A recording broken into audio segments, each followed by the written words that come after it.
बचो अदा अल्लाह को पनाह घुरदा के अल्लाह जे दरबार में रोईंदा के अर्ज़ कया मौत सभिनी ते ईंदो पर कुरान चे तो ता के हयाती भी दिनम मां ता को पुछां तो हयाती ॾियण वारो केरु आहे ज़ोर सां ॻाल्हाए ज़िंदगी कंहिं ॾिनी आहे खुदा जो कसम आहे जे रब न ॾे मां तव्हांखे राति जो वाक़ियो ॿुधायां असांजे ॻोठ जे भरिसां ॿियो ॻोठ असांजे क़ौम वारनि जो आहे 3 बजे माण्हू असां वटि राति आयो त हिकिड़ो नौजवान का बि तकलीफ़ नहीं बस इहो 2:30 बजे खना इहे चई त मूंखे पेट में सूर पियो आहे डॉक्टर खे वठी आया दवा ॾिनऊं अञा दवा खाईंदो वियो उल्टी थी वञी जो हथ रखनि न तो ॾिठो न मां ॾिठो चओ त अब ॼणो बचो ॼणो ई दुनिया में कोन हो कहिड़ो भरवसो आहे मौजादा मौत त वेझे में वेझी शइ आहे हज़रत सुलेमान इस्लाम अल्लाह जो नबी पंहिंजे पुट खां पुछा की ॾियो ख़बर तव्हांखे वेझे में वेझी कहिड़ी शइ आहे चवण लॻा तूं ॿुधा फरमाए त मौत तव्हांखे तमामु वेझो आहे केतिरा केतिरा दास राति जो सुम्हिया इहो माण्हू बि राति जो सुम्हियो ताज़ो तवानो पर सुबुह सां लाश निकितो आहे कहिड़ो दम ते भरवसो आहे तॾहिं मां अर्ज़ कयो मालिक साईं क़ुरान पाक में समझायो फरमाई मौत भी पैदा कयम हयाती भी इन्हीं जे लाइ ताने या बोलो वाकुम आईयुकुम अहसनु अमला व हुवल अज़ीज़ुल गफूर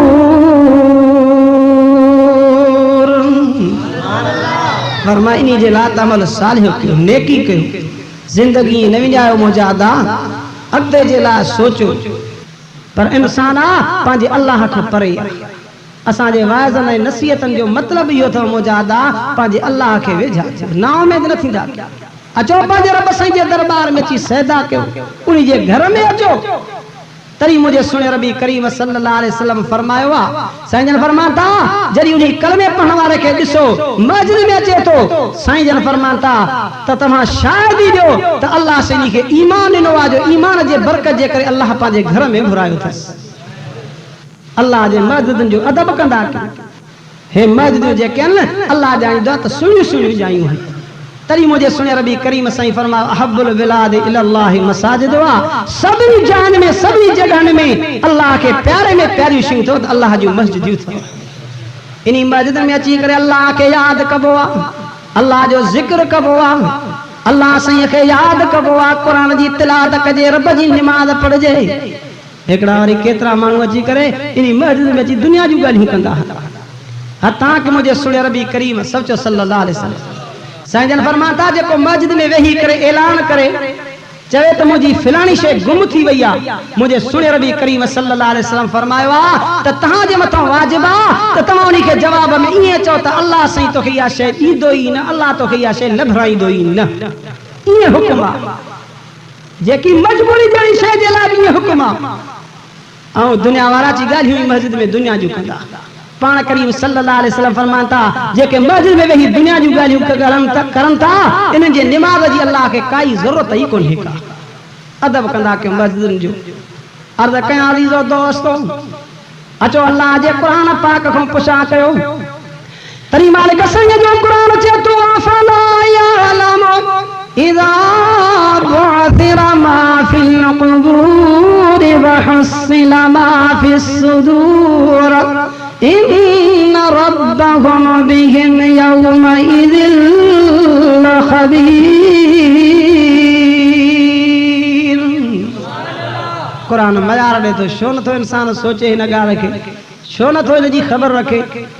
त क़बरनि में बि हलणो आहे वरी उतो बि उथणो आहे अदा क़बरनि में हलणो आहे या नाही किन वरी करे ॿियार तव्हां पासो जूं भॻा वेंदव मरण खां पोइ त तव्हां ॿियनि जे हवाले थींदा अॼु दुनिया में केॾा झूठा तो सही पर मुझे सुने रबी करीम साईं फरमायो जॾहिं माण्हू मरी वञे उनखे खट ते खणंदा कयो त लोॾो न ॾींदा कयो पाक करीम साईं जन फरमायो आहे इहो क़बर जे इहो जेको मौत वारो मरी वियो आहे क़बर ते पियो आहे हिनखे लोॾो अचे थो हिनखे एॾो ईज़ाउ अचे थो साईं जन फरमान था इन जो ईज़ाउ इंसाननि ऐं जिन्ननि खां सवाइ ॿिया सभु ॿुधनि था दाह ॿुधनि था पाक करीम फरमायो आहे जेकर इंसान इन जी दाह खे ॿुधे त जेकर कोई कंहिंखे खणी करे कॾहिं दफ़न ई न करे सघे खट जो लोॾो नथो सही सघे ऐं साईं जन फरमाता कब्र वारो दां कंदो आहे, सभु शइ ॿुधंदी आहे, इंसान जिन न ॿुधंदा आहिनि। जे इंसान जिन ॿुधनि त जेकर कंहिंखे दफ़न करणी छॾे ॾे, अल्लाह कब्र जे अज़ाब खां बचाए, आमीन चओ। फरमायो उहे शयूं बि तव्हां जूं ज़ाहिर कयूं वेंदी जेके तव्हांजे सीननि में आहिनि, छो त उहो रब आहे जेको तव्हांजे हर शइ खां ख़बरदार। अल्लाह जे आॾो सभु ॻाल्हि लिखी पई आहे, हिक हिक शइ अल्लाह वटि लिखी पई आहे। अर्ज़ कयुमि अल्लाह जो क़ुर पढ़ंदा कयो, आख़िरत लाइ महिनत कंदा कयो। हे महिनत जो जहान आदा, हे जेको आहे त दुनिया जे अंदरि आख़िरत जे लाइ जाइ पोखण जी आहे। जीअं असांजे मोहतरम हाफ़िज़ साहब अब्दुल अज़ीज़ साहब तव्हांखे ॿुधायो त कणक पोखींदो त कणक ई लुणंदो, सारियूं पोखींदो त सारियूं लुणंदो, अथव जेको तव्हांखे हिते कमाई करणी उहो ई मिलंदो। ईअं न त चवे त मां बुराई कयां थो वरी आख़िरत में भलाई थींदी, ईअं कॾहिं न थींदो आहे। जज़ाउ सय्यतिन सय्यतुन बिमिस्लिहा, क़ुर पाक चवे थो त जज़ा जेका त बुरे जी आख़िरत में बि बुराई मिलंदी। काथे क़ुर चए थो फमन यामल मिस्क़ाल ज़र्रतिन ख़ैरन यरा वमन यामल मिस्क़ाल ज़र्रतिन शर्रन यरा।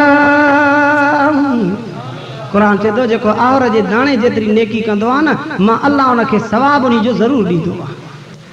ऐं बुराई कंदो आवर जे दाणे जेतिरी, तॾहिं बि उनखे उन जी बुराई जो बदिलो बुरो ज़रूरु मिलंदो आहे। अल्लाह असल तव्हां असांखे क़ुर पाक ते अमल करण जी तौफ़ीक़ नसीब आहे। पर मां त इहा त कयां, दुनिया जे अंदरि जेको बुराई कंदो आहे न, उन बुराई करण वारे खे दुनिया जे अंदरि ई बुराई मिलंदी आहे। ईअं जेको चवे त मां बुराई कयां थो मां सां भलाई, त ईअं न थींदो। मन फाल फोइल जेको तूं कंदे तोसां बि ईअं ई थींदो। अल्लाह असल क़ुर पाक ते अमल करण जी तौफ़ीक़ नसीब फरमाए। अल्लाह असल सभिनी जी क़ब्र भली करे, आमीन चओ। अल्लाह सभिनी जी क़ब्र खे कुशादो करे, आमीन चओ। अल्लाह असीं आख़िरत सभिनी जी भली करे, आमीन चओ। छो त मक़सद बि त आख़िरत आहे न। क़ुर पाक में जाती नज़र कंदे क़ुर चए थो वल आख़िरतु ख़ैरु व अबक़ा, आख़िरत जेकी अथव भली बि अथव त बका वारी शइ बि आख़िरत अथव। हे त जहान फ़ानी आहे त हमेशह जे लाइ कोई न आयो आहे। हिते हर को मुसाफ़िर आहे, अॼु न वञे सुभाणे वञे, सुभाणे वञे परी वञे, कोई दम ते भरोसो ई कोन्हे को। अल्लाह असल सभिनी जी क़ब्र भली करे, अल्लाह सभिनी खे क़ब्र जे अज़ाब खां बचाए, आमीन चओ। अल्लाह साईं दीन इस्लाम ते हलण जी आसानी फरमाए। व आख़िर दावाना अनिल हम्दुलिल्लाहि रब्बिल आलमीन।